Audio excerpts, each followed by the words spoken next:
Hello all, my name is Carole Loeffler. I'm chair of the Department of Art and Design and a practicing working professional artist. I wanted to take a minute to talk about how to set up a studio at home. And I have several things that I thought about that I prepped for you. I also started an Instagram account and the name is @studio.share. And the idea was to share how people set up spaces, especially in this crisis, in this pandemic, in locations that may not be easy. But the first thing is what do you want to work on? What are the materials that you need to have on hand? And what do you have available? So are there things that you can take from other areas of your home to reconfigure in a certain space? You don't need a whole room to yourself. You know, if you have one, great. I talked to my students about how I had a walk-in closet that I basically transported into my own studio. I didn't transport. I mean, I wish I could have transported somewhere. I transitioned into a home studio. So work with what you can. If you know that you need sunlight, place your table near some sunlight. If you like to work at night and you like the darkness, find a space that makes you thrive, that makes you feel good. But the other thing to really consider is who are you with and how does this impact them? So if you're making work and you're leaving it out and you're driving the people that you live with crazy and they're getting upset with you, that's not a great environment to be in. If you need to pack up your stuff and move it every day, then find a way to efficiently do that. Get boxes or baskets so that you can set up and take things down, so that the kitchen table doesn't become your studio and somebody is upset with you because they can't serve dinner that night. The other thing is, what do you need? What do you think that you need physically, emotionally, mentally to make your work? I like zones in my studio. I'll walk around in a minute and show you what I've got set up, but I also like clean space. I know that I need at least one clean area to lay things out in my studio. I know I need one big wall. So I've worked to make those happen. So let me take you a little tour around my studio. This is usually, this is the desk where I do all my work, where I have my classes. This is sort of the blank space. I did not clean it up for you, so you'll get in the real deal tour. The other thing is, if you can have an inspiration wall, this is sort of all my inspiration that's right next to this work table that I have here.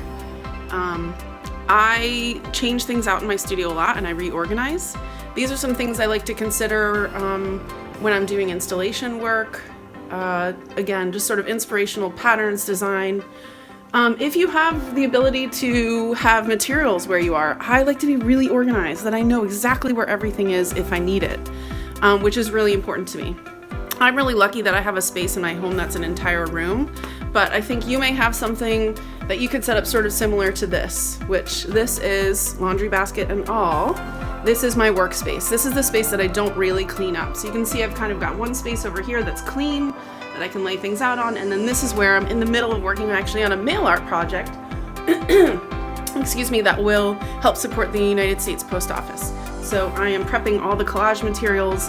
What's important for me when I'm working is I need to be able to grab exactly what I need while I'm sitting there. So I've got this little cardboard box / tray, and I've got recycled little containers that I put my pens and my scissors in. I try to stay pretty organized because I know when I'm in the flow of working, I just want to grab what I need. So this is sort of a working space. That's a clean space. Some of you, if you have enough room, you may also, I have a sewing area over here, which is, again, patterned, aesthetic, keeping me happy. But I know when I need to sew, this is sort of the sewing zone. And the other thing I like to have in my studio is different kinds of seats. So you may realize if you're working on something and you're spending a lot of time working on something, it just gets uncomfortable. So these tables actually that I keep referring to are Home Depot work tables, and they can rise and lower. So at times I can work. If I need to get a little bit more pressure on something, I can lower them. I can also change the seating that I use. So I have a stool that spins that's really comfortable. I've got sort of a school chair that I use when I'm sewing. And I've also got this really cool old couch that I got for free on Facebook Marketplace. I wouldn't recommend doing that now, but what I like in my studio and what helps me thrive and what helps me feel good is furniture that has story and has history. So I've got all kinds of thrift store furniture and shelving. Being surrounded by those things helps me sort of tell the story and be in the moment of the things I want to make and the things I want to do.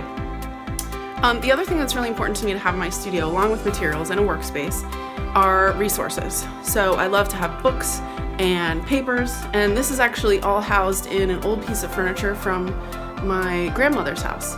And so I also store a lot of materials in here, so you can kind of see I've labeled them all with these cute little tags. But I've got all the books here, this is sort of what I call them hotspots. So this is where kind of all the resources are stored in the studio. So basically, think about what you need. Think about what makes you happy. Be sure that you're not really upsetting all the other people that you live with, and be considerate of the things they need. But do what you need to do at this time to make yourself feel good and keep yourself going. I wish you all the best wherever you are. I hope you're safe and sound and happy.